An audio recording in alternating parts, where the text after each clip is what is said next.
In this video, I'm going to be helping you solve the problem of why your DM sets are not closing and why you need to be doing a lot more qualifying in the actual setting process.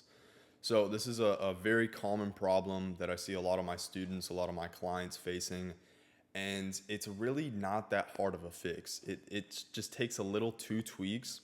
But before we get into it, my name is Cage Johnson. I help beginners start appointment setting and master high ticket sales.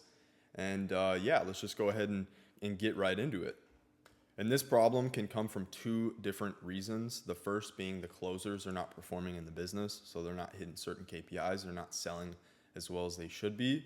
But the second one, and the one that's actually more in your control, is there's something wrong in the appointment setting process.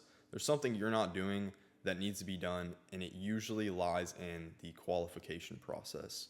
So I really wanted to bring up this story up because I was having a coaching call with one of my students, and he was having this problem, and he was booking a ton of calls, but the closers were just not closing, and he kept blaming me. He was like, man, like these closers, like they're pretty new, like they're not that good.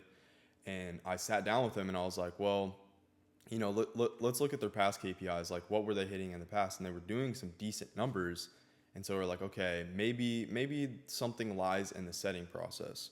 And we went ahead. He shared screens with me, showed me, a few of his past conversations with prospects, and we actually found out that he just wasn't asking the right questions. That's literally all it came down to, was qualifying in the DMs, making sure that people are financially invested into this before booking them into a call, and actually making sure that you can even help them in the first place, right? Because the worst thing that you want to do is book someone into a call who isn't ready. They don't really know where to start.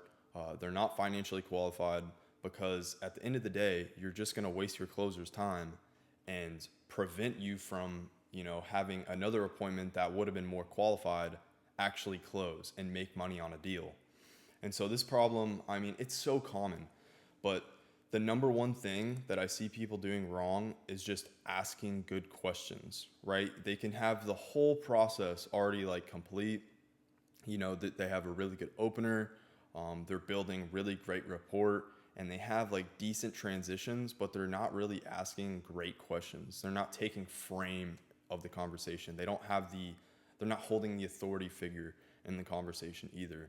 So that is one thing that like really boils down to if they're going to close on the call is, that rapport that you've built with them, and, that diagnosis that you've made inside the DMs before they get on a call. Because then, let's say once you've already had a really good conversation with the prospect, you know exactly where they're at, you know exactly what their goals are, and you know exactly what's holding them back, and you know that your solution can help them. Like, that's a great conversation, and now you can go ahead and relay all that information to the closer, so you can make their job easier, have a much higher close rate when you're actually like in contact with the closer than, just shooting out Calendly links, trying to book as many people onto the calendar as humanly possible, and you wonder why your closers are not closing. It has nothing to do with them. It's because you're not giving them the right people to talk to, right? So it all stems back down to the DM process, right? What are you saying in order to like transition the conversation to get to where you want it to go? Are you just like trying to pitch a call right off the bat, or are you actually talking to them for a few days, maybe even a few weeks before you even talk about your solution or what you have to offer them, right? And that's what really stood out and made a difference for me whenever I was appointment setting. Was I was just building relationships with people. I was talking to people. When someone would close later down the line, I knew exactly who they were talking. I knew exactly who it was. I knew what their business was. I knew what their problems were, and I knew like how we could fix it. Right? I knew exactly who the closer was talking about when they brought up the close, because I actually invested the time, and I made and I built a relationship from that. And so that is the one, like literally like the number one tip in appointment setting is build relationships, right? Have really good and genuine conversations where you're like just talking to a human. Like, imagine you're just having coffee out with a friend. That's the conversation that you should be having, and then seeing how you can help them. And then the most important is asking good questions, being able to frame the conversation in a way where, you're getting all the information that you need in order to help them. And if you're not getting that information, like how are you ever gonna like have them close on a sales call if you can't even talk to the prospect? You can't even ask them what bottlenecks they have in their business right now. You don't even know that. Why do you think that they would close if you've done absolutely zero due diligence on the prospect? Right? The whole name in the game of business is all relationships. So it's building relationships with your clients, building relationships with your prospects. If you are good at like talking to people, then you'll be completely fine with this. If you can understand where somebody is at and try to guide them to a better life, like you will 100% be making 4, 5, 6 times the amount of money as someone who's just blindly shooting like outreach to every single follower and just trying to book as many calls in. Like that, I'm sorry, but like, yes, volume works at some point, but most of the time it's not going to work like that.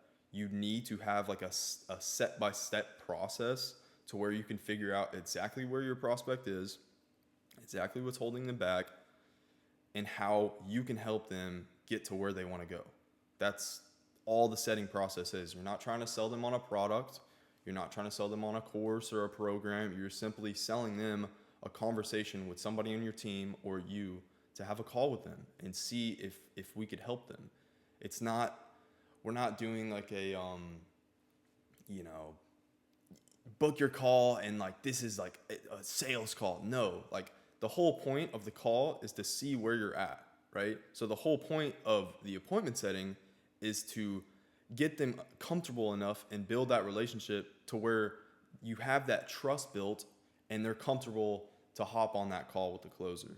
And that's how you actually make sales. You talk to them, you build a genuine connection, you ask really good questions, and you just do it. Like you just do that at volume. Just talk to people. So if you're an appointment setter and you're having this problem where you're making a lot of booked calls and you feel like you're doing a lot of qualifying, but they're actually not closing, yes, it could be because of the closers, but the only thing that's in your control is the appointment setting process, right? And how you communicate to your closers. So you need to build that synergy, and you need to make sure that your appointment setting process is 100% dialed in, because I'm sorry, but like at the end of the day, the closers are relying on you to put food on their plate, right? So you should feel this pressure and this commitment that you've made to your team, where it's like you have to book financially qualified and like ready to go people, because if you don't, you're letting your team down, and like nobody wants to feel that. So yeah, I mean, at the end of the day, if you're having this problem, go back to the process, go back to your conversations, look through what happened, see how you can improve, and then just do it again. Reiterate. The last thing that you want to do is to continue doing a process that's not working for you, right? So if you're booking, let's say, anywhere from 60 to 80 calls a month, and you're closing, your set to close percent is maybe like 10 to 20%, which is not too hot. You need to go back in the DMs and you need to see what you've been sending to people, how, like what that process looks like, and how you could dig even deeper into those prospects and, try to get more information out of them, try to actually build a real relationship with more people, right? Because at the end of the day, it doesn't have anything to do with you. It has everything to do with the prospect and what they're feeling and what they're going through and how you could possibly help them. So yeah, go back to the DM process, see how your conversations are going, see what you could change about them, and then ask really good questions, guys. That's like the number one transition to any conversation, is asking really good questions. Because if you start to dig deep, then the prospect starts to think, they're like, damn, like this guy actually kind of cares about me. Like everybody else that I've been talking to in the DMs or online, all these other coaches, consultants, like, dude, they are not like invested like this guy is. He's actually like sitting here taking the time out of his day talking to me, a nobody or someone who isn't where they want to be. And it's so much easier when you just break it down to this point, guys. So yeah, I hope you enjoyed this video. Comment down below if you like this kind of style of just, me yapping and talking about appointment setting and how you can be better. And yeah, I appreciate you guys watching, and leave a like, comment, subscribe. Peace.